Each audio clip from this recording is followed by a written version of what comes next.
Хүмүүс нь гудамжиндаа бийцдэг. Тэр үзэгдлүүдийг бол ер нь ганцхан Улаанбаатарт олж харах. Магадгүй хөдөө орон нутагт бас харна. Хаягжилтын тэр эстетикийг харах юм бол аюу замбраагүй. Гэхдээ тэрнийг баримтжуулаад сэр болгоод хадгалж үлдвэл тэр нь үн цэнтэй сэр болж үлдэх байж болох. Сайн байцгаана уу? Агнушайн өнөөдөр та бүхэндээ өөрийнхөө авсан 10 зургийг танилцуулахаар ирээд байна.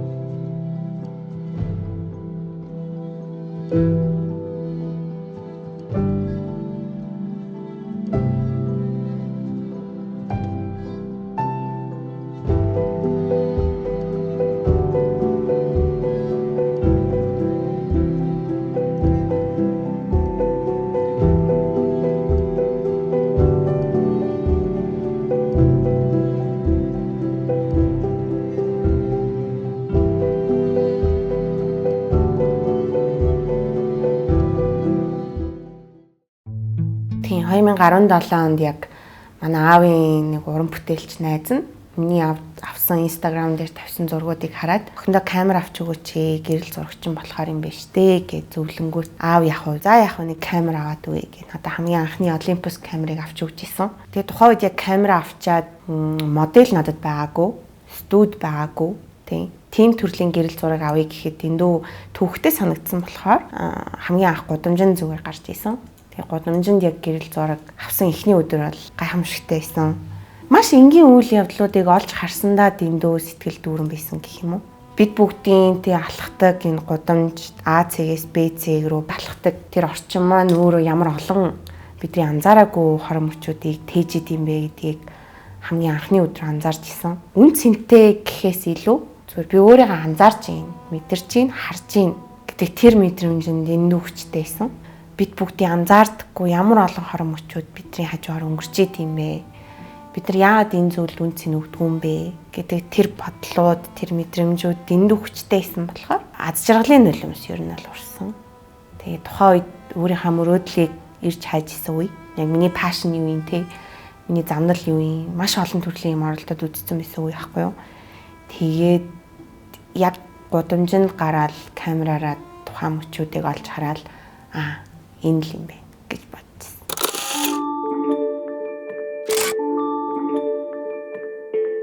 За эхний зураг бол чагсаалаар авсан зураг байгаа. Тэгээ энэ хүүг болохоор өрнөх ирээдүй гэдэг 18 настай. Тэгээ альва чагсаал дээр ер нь альва үйл явдал дээр очихдоо аль болох онцлог түүх, онцлог хүнийг олж авч уулзч түүхийг нь сонсох шаардлагатай байдаг. Тэгээ энэ хүү болохоор 18-тай яг энэ 7 сарын 1-нд хийсэн чагсаал буюу түрүү жилийн 7 сарын 1-ээр No Naadam гэдэг чагсаалын үеэр авсан зураг байна. Тэгээ энэ хүүг болохоор ер нь анзаараад яваад исэн.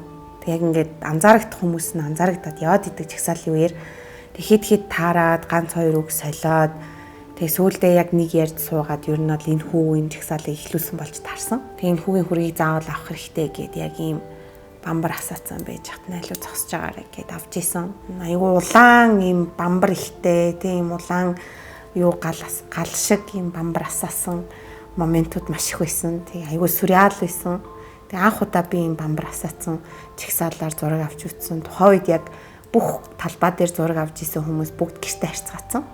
За нэг онц юм болохгүй мэн да гэл би ч гэсэн өөрөө нэг онц юм болохгүй мэн да. За яг эргэлжлээ гэл эргэлжсэн чинь гинтл яг ингээл залдчиход бамбар асаагаал ихсэн. Тэгээд яг энэ цаг үед яг энэ мөчөд би азар байж таараад тэгээд найзаасаа бас камерыг зээлж таараад найз маань надад зээлүүлж азар таараад тэгээд энэ хорон мөчүүдийг болгосон ба.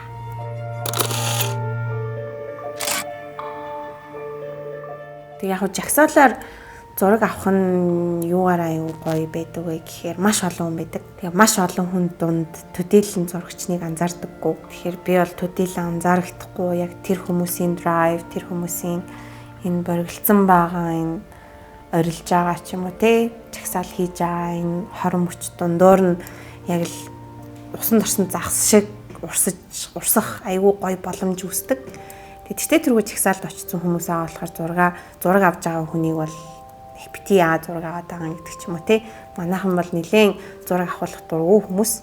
Тэгтээ яг энэ чагсаалын үеэр айгүй эрхчлөөтэй зураг авах боломж гардаг. Тэгээ сүүлд яг сая 4 сарын 8-ны чагсаалаар 2 хоног явсан үр цайтал.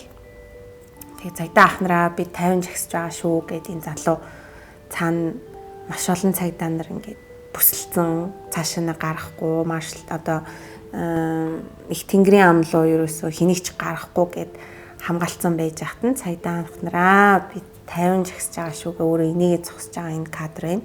Тэгээд яг энэ талбай дээр хүн болго уцаараа гэрэл хасаацсан энэ моментийг бол би хитэж харж байгаагүй. Ер нь бол энэ баг анх удаа ийм момент яг би манай түүхэнд болсон гэж бол би харж байгаа.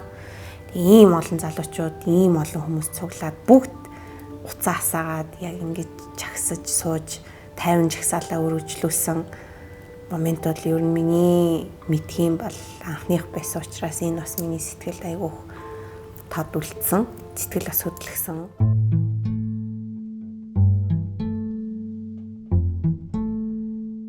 Гэрэл зургийг бол өргөн өрөөнд хэлж дийлэхгүй байх. Яагаад тэгэхээр би өөрөө яг баримтат гэрэл зургаар тагнаж ажиллаж яваа уран бүтээлч болохоор яг өөрийнхөө уран бүтээлчийг тодорхойлж болж байгаагүй бол мэдэхгүй байна. Гэтэ ямар ч хэлсэн баримтат гэрэл зургийн салбартаа хайртай, дуртай, дурлсан. Яг миний хувьд баримтат гэрэл зураг гэдэг гэрэл зургийн маш олон салбар байгаа шүү дээ. Байгалийн байгаа, спорт ч байгаа. Бүгдийг нь оролдож үзсэн, үзээгүй биш үзсэн. Байгаль орчин зургийг авч үзлээ. Тэр том камерыг бариад тэр холын уулыг авах нь юу экзотик гэж надад мэдрэгч юм хэр би өөрөө тэр төрлийн гэрэл зурагч юм биш байгаа байхгүй тий. Тэгэл MMA fight гээл цус нүжтэй ухтгалдаал тэр хүмүүсийн рингийн доторх зургийг авч үзлээ. Доош харсан миний өмнө дээр цус туссан мааг хараад би өөрөө шокноор миний пашн биш юм байна. Миний төрлийн гэрэл зураг биш юм байна гэж мэдлээ тий. Тэгээ аюул олон төрлийн гэрэл зураг дотроос баримтат гэрэл зураг хамгийн үнцэнтэй, хамгийн үнэн, хамгийн хүндлэг амьд ертөнц юм болов уу гэж би хардаг. Тэгээ тэр ертөнцөд оршиход би дэндүү их юм тэр энэ ертөнцөөс олж нээсэн хувь хүнийхээ хувьд. Тэгээ магадгүй яг одоо өөртөө чи яриа сууж байгаа энэ хүн баримтат гэрэл зургаас хүмүүжсэн, гудамжнаас хүмүүжсэн, амьдралаас хүмүүжсэн, хормоос хүмүүжсэн тийм айгүй хүнлэг болгож хүнийг хүмүүжүүлдэг юм болов уу гэж би батсан. Яг тэгж би мэдэрдэг, итгэдэг. Ер нь баримтат гэрэл зургаа л би хэлж чадах ба.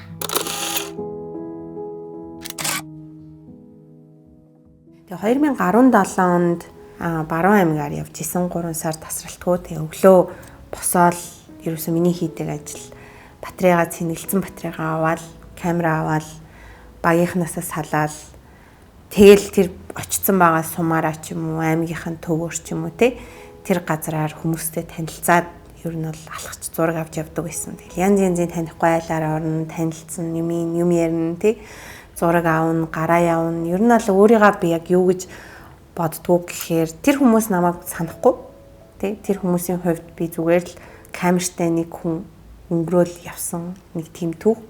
Гэтэл надад яг тухайн үед тэр момент хорон мөчүүдээр тэр айлуудаар тэр гудамжаар алхахдаа би өөртөө юм түүх цуглуулж байгаа шүү гэж харж цуглуулж явдаг болохоор ер нь бол яг баруун аймагуудаар явахдаа бол нэлээд их зураг авсан. Өдөр 500 зураг ер нь бол авч явж исэн.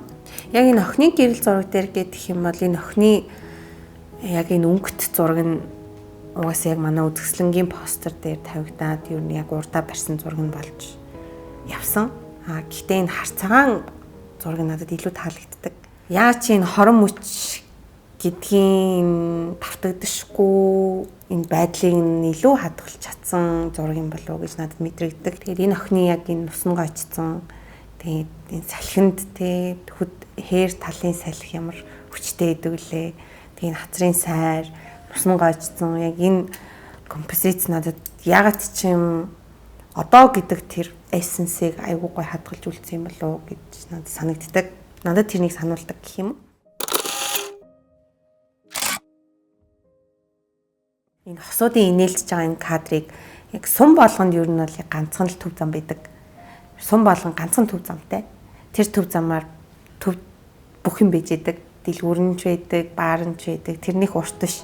богинохон замтай. Тэгээд тэр төв замаар явж байхдаа энэ Ховд аймагт нэг тосын зургийг авъя нийлдэж байгаа. Та нэг эхнэрээ үнсээч гэсэн чинь яг үнсэж байгаа тийм момент одоо миний нүдэнд бас харагдаж байгаа байхгүй юу. Баримтат гэрэл зургийн гоё зүйл нь яг тухайн гэрэл зургийг авч явах процесс юу болж исэн бэ гэдгийг шууд амар тод сандаг.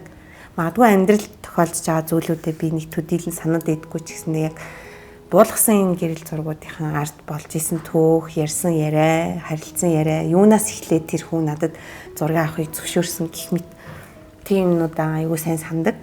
Тэгээ энэ ах болохоор айгүй нүүрэмгийн ах байсан. Тэгээ тарус барьсан. Ховдын нэр төртэй зүйл нь бол тарус. Тэгээ эхнэр нь ичингүүрээд өнсүүлж байгаа энэ момент бас айгүй гоё момент.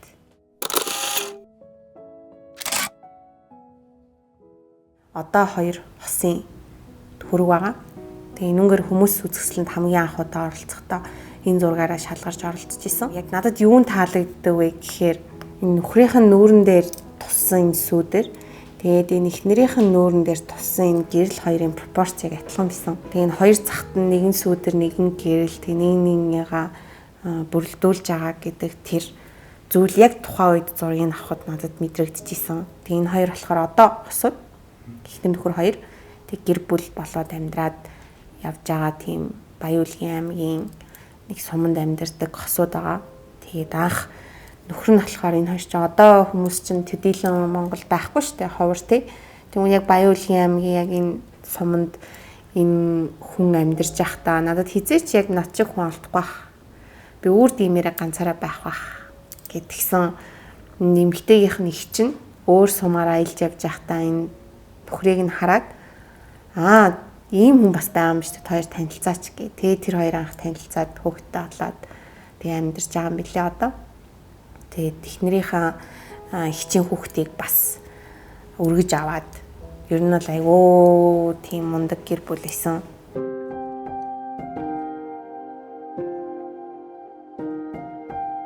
Хүмүүс нь годамжиндаа бийцдэг. Тэр үзэгдлүүдийг бол ер нь ганцхан Улаанбаатарт олж харах. Магадгүй хөдөө орон нутагт бас харна. Хаягжилтын тэр эстетикийг харах юм бол айгүй замраагүй. Гэхдээ тэрнийг баримтжуулаад сэр болгоод хадгалж үлдвэл тэр нь үн цэнтэй сэр болж үлдэх байж болох. Ер нь айгүй шорон өнгөтэй гардаг Улаанбаатарт. Ер нь зураг авах юм бол тэгэхээр хүрэг зураг илүү одоо гэр орчин дотор орж ер нь би авах туртай. Гудамж ихээс илүү гудамж яг авъя гэхээр мэдгүй намайг яг Улаанбаатарын гудамж одоогийн байдлаар төдийлөн татахгүй байгаа гэх юм уу. Анх бол айгүйх тэнцээ би өөрөө өдөр алганд 500 зураг аваад тэгээ юуны төлөө яагаад таа ойлгомжгүй зүгээр л өөрийн гэсэн үнцгийг бүтээхийн тулд өдөр алганд 500 зураг авч явж исэн. Одоогийн өнцгөөс харах юм бол би илүү хүний түүх рүү л Улаанбаатар хотод хөндөөгүй Улаанбаатар хотод бидний оршин буй гэдгийг огт мэдхгүй тийм маш олон түүхүүд байгаа. Тэр түүх нь л хамгийн Улаанбаатарыг онцлог болгож байгаа зүйл юм болов уу?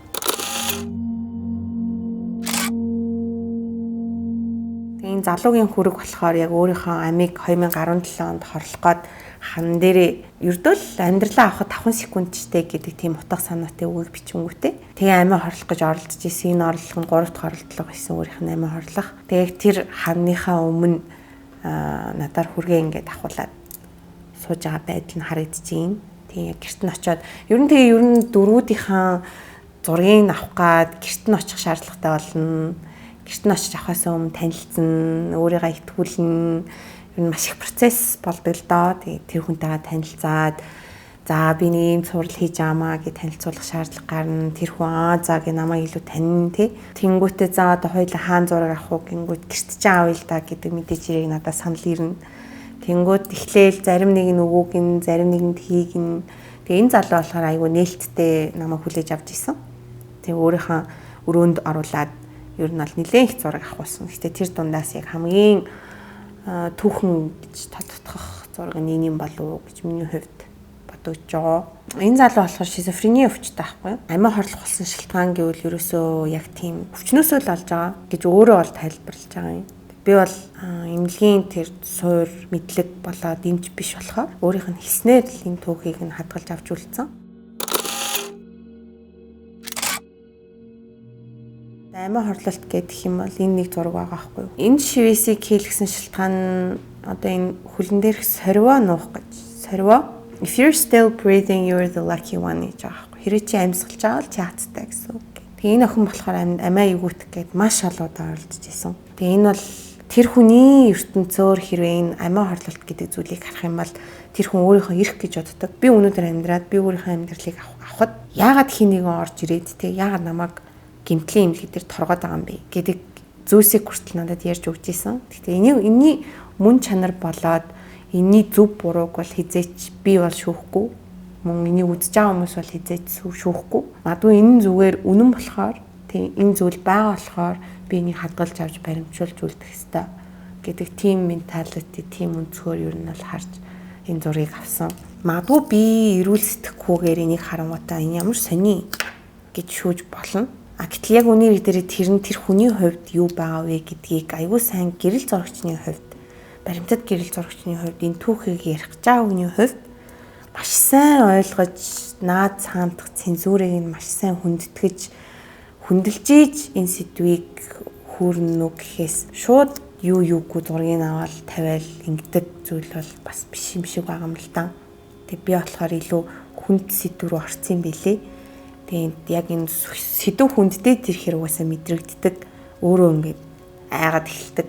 Яг яагаад айж байгаа вэ гэхээр эн чинь хүн хүнтэйгээ харилцаа бүтээж байгаа итгэлцэл ахгүй. Тэгээ би энэ хүний зургийг авч байгаа нь тодорхой хэмжээнд хаана ихтэй үзэсгэлэн болох ч юм уу, ном болгоно гэдэг тийм харилцаа итгэлцэл байгаа тий.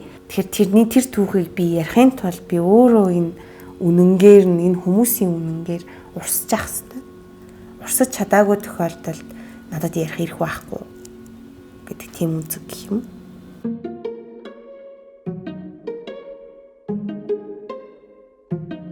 Оросд гэх юм бол Москва ч юм уу, Санктад гэх юм бол илүү пастел өнгө давмгаалдаг. Аюу цэвэрхэн, дээрэс нь бүүдгэр идэг. Вьетнамын өнгүүд маш олон юм болж идэг. Тэнд гудамжинд нь үйл явдлаар дүүрэн бэлхдэг.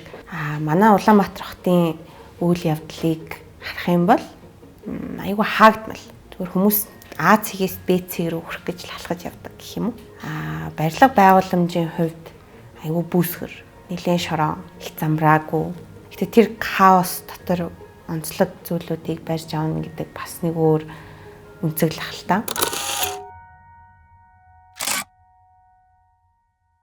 Оросд нэг цуврал хийжсэн. Улс төрийн гэмт хэрэгтнүүдийн тухай, улс төрийн гэмт хэрэгтнүүдийн гэр бүлүүдийн тухай цуврал хийжсэн. Тэгэхэд яг 14 хоног аялсан. Тэгээ 6 гэр бүлийн гэрт нь амьдраад, аялаад, хоолын дээд нэг хотоос нөгөө хот руу яваад шөндөө нийтийн тээврээр энэ гаранда камера ингэж ороогоод нөгөө гаранда өөр өвчөө ороогоод тэр чинь нийтийн тээвэр тулгай байх магадлал өндөртэй болохоор хамгаалж байгаа царин тахгүй. Тэгээ шөнөөр явж байгаа шалтгаан нь маргаашийн наран надад хэрэгтэй. Нарын ачаар би зураг авна шүү дээ тий. Тэгэхээр ер нь бол шөндөө дандаа нэг цэгээс нөгөө цэг рүү явж исэн.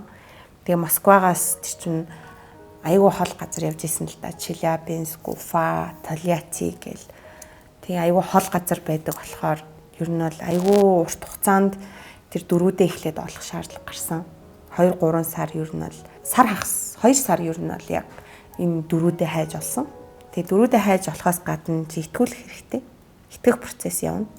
Тэр бол яг цэвэр судалгаа болоод миний байнгын холбогдох, байнгын ярилцах, уулзах гэж очиж урьдчилж уулзах тий.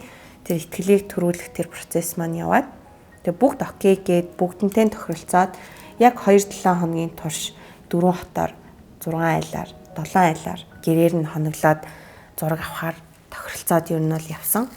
Тэгээ Оросын улс төрийн гэмт хэрэгтнүүдийн тухай зураг авч цуврал хийнэ гэдэг бол Орос хүний хувьд бол тэр эх орноос урвсан хэрэг. Ер нь шууд шоронд орно. Тэгэхээр гадаад хүн болохоор би айдасгүй хийсэн байх гэж бодож байгаа. Тэг яг энэ цувралын яг энэ түүхийн талаар ярих юм бол ер нь бол Оросд нэг тийм цуврал байхгүй. Оросд нь ч өөртөө хийдэггүй. Яг миний хувьд зүгээр миний өнцгөөс хараад энэ түүхийг дүгнэхэд хүний эрх талаас нь айгүй хэрэгцүүлжсэн. Дээрээс нь би гаднаас ирсэн тий Оросын хүн биш. Орос дотор нь буцлагдаад, Оросд нь чанагдаад хүн болоогүй. Гаднаас ирсэн гадны өнцгтэй хүн болохоор энэ түүхийг айгүй үнцэнтэй гэж хараад ер нь бол зурагжуулж эхэлсэн. Одоо энэ эхнэрүүдийн жишээлбэл одоо яг энэ улс төрийн гэмт хэрэгтэн гэдэг нэрийг нэршлиг аваад байгаа 308 хүний 304 нь эрэгтэй хүмүүс. Тэнгүүд яг энэ улс төрийн гэмт хэрэгтэн гэдэг хуулийн заалт нь өөрөө дотроо маш олон заалттай. Тэгээ би зүгээр нэг заалтыг нь л авсан баг. Тэр заалт нь яг энэ цуврал исэн. Террористууд гэж тодорхойлогдсон хүмүүс аахгүй. Гэтэ үнээр дээр террористууд биш. Зүгээр муслим шашинтай одоо манайхнаар Баян-Улгийн аймагт аж төрдөг хүмүүстэй адилхан л шашинтай хүмүүс гэсэн үг. Тэгээ энэ хүмүүс зүгээр л шашнаа яриад цай уугаал хоорондоо уулзалдаж исэн чинь террористтэй тэмцэж байгаа гэдэг тэр тоогоо бүглэхийн тулд нэгээр нь залуучуудыг шоронд хийх хэрэгтэй 25 жилийн ял алгаад хийчихэж байна гэдэг чинь цаана нөгөө ихнэрүүд нь 3-4 хүүхдүүд бүгд үлдчихэж байгаа юм. Тэгэхээр энэ хүний эрхийн айгүй том зурчил явагдаж байгаа гэж зүгээр миний үүднээс харагдсан болохоор энэ цуврал ихийг хэрэгтэй юм байна гэж бодоод хийсэн.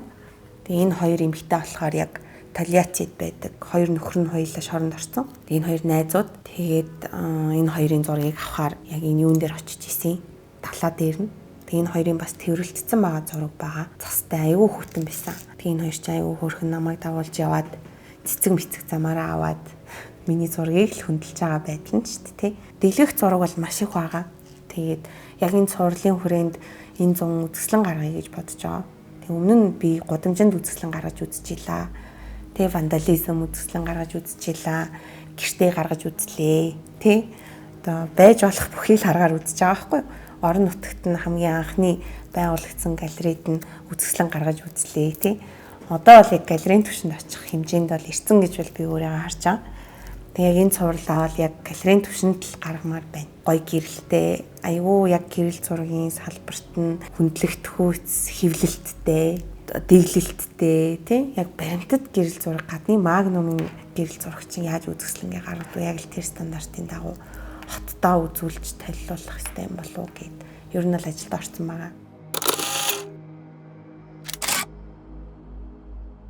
Тэгээ энэ Орос залуугийн цувралыг болохоор би яг нөгөө Оросд улс төрийн гэмт хэрэгтнүүдийн тухай цуврал хийхээс өмнө энэ залуугийн тухай цуврал хийх гэж оролдож исэн байхгүй юу. Тэгээ фейлдсэн. Тэгээ харт тамхичин залуу байсан. Энэ залуутай би Вьетнамд гудамжинд явж байхдаа анх танилцж исэн. Тэгээ Москвич гэдэг тэгээ Москвад амьдардаг гэ. Тэгээ би Москвад сурахаар очиод тэгээ очихдоо хээ юу вэ мүү ин гэсэн чинь уулзаад тэгээ сүүлдээ би бүр гэрт нь амьдраад цувралын хийх тулд галтгооныхын шалан дээр нь амьдраад тэгээ ер нь бол айгүй харт тамхи хэрэгэлдэг залуу исэн. Тэгээ тухайн үед чинь яг миний амьдрал ч гэсэндээ яг өөрийн амьдрах оронгүй байнга нүүж суусан байдалтай явж исэн чинь энэ залуу харин галтгоонд нэг байлгыг гээд.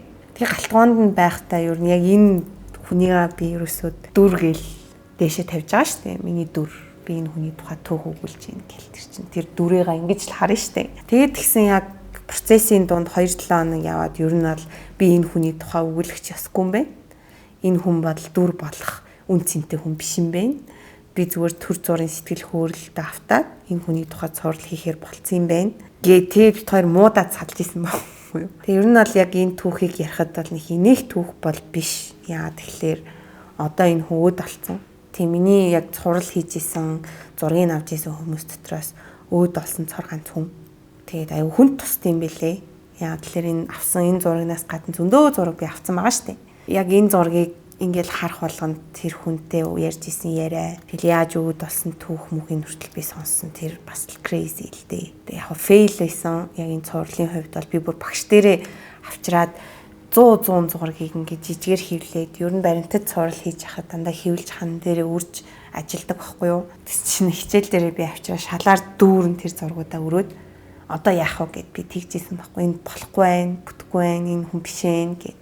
Тэгээдсэн чинь за тэгвэл чи өөр сэдвээр цуврал хийвэл ямар вэ гэд.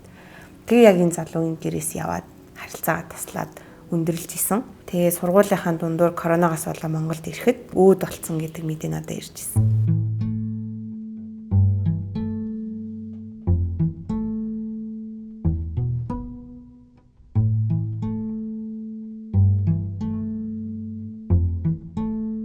Шантраг бол ер нь амархан штэ. Хүн өөрийнхөө комфортд айгу байх туртай хүн амтэн штэ. Тэг яг гэрэл зургаас би юуг авсан бэ гэж сүүл ботсон бэ гэхээр яг гудамжны гэрэл зураг тэр дундаа баримтат гэрэл зургаас юуг олж авсан бэ гэхээр энэ салбар маань өөрөө тийм масс медиаг хамраад идэх салбар биш. Тэ одоо влог хийвэл амьдрахад амархан штэ. Нэг жоохон влог хийдэг байж байгаа л хүмүүс үздэг болчвол тэгэл танигдаал ирнэ гэдэг чи янз янзын юмд оролцоол тэ. Ингээ явчихна. Гэтэл яг гэрэл зураг дотроо фашинч биш, алинч биш, яг гудамж, баримт гэдэг энэ чиглэлийг бариад яг энийга эрхэмлээд яг эндээ үнэнч байна гэдэг тэр сонголт маань өөр айгүй эр зоригтой сонголт гэх юм уу? Одоо цаг үед. Тэгээд өнөөдөр гэрэл зургаас гадуур тэ зогсохгүй ингээл зүтгээл ажиллаад шантрахгүй ингээ яваад идэг энэ эр зоригийг би бол гудамжнаас л авсан гэж байна. Гудамж намайг хүн болгосон. Гудамж намайг хүмүүжүүлсэн. Хүний түүх намайг зогсолтгүй явдаг тэр драйв, тэр эрч хүчийг надад суулгаж өгсөн юм болов уу гэж хардаг. Үннээрээ байгаарай. Өөрийн үнэндээ үнж байгаарай. Тойлборгүй байх амархан. Хинийний үннийг дагаа явах амархан. Гэтэ эцээ үхлийн орон дээр хитж явахдаа өөрийн үнэн нь юу байсан бэ? Миний итгэж ирсэн үнэн юу байсан бэ гэдэг асуултан дээр бол ирнэ гэдэгт би амар итгэлтэйдэг. Яг миний хувьд ч тий. Би бол үхлийн орон дээр байгаагаараа өөрийгөө төсөөлж байгаа байхгүй юу? Яагаад тэлэр одоо энэ баримтат гэрэл зурагч тэр гудамжны гэрэл зурагч тэр хотоо угаасан үнцэнтэй биш. Тэгэхээр би ирээдүйд амьдардаг гэх юм уу? Ирээдүгээс үсний дараагаас харахад энэ зураг үнцэнтэй байх үгүй гэдгээ бодож авдаг. Тийм сэтгэхгүй надад суудсан. Чамааг болон таныг хүлээж авч байгаа тэр бусдын хүлээж авах тэр хандлага яг үндэ үнэн биш шүү. Тэг. Яг өөрийнхөө үнэнд үнж байгаа өөрийнхөө үнэн хэрхэмлж байгаа хүн л хамгийн үнэн байд юм болов.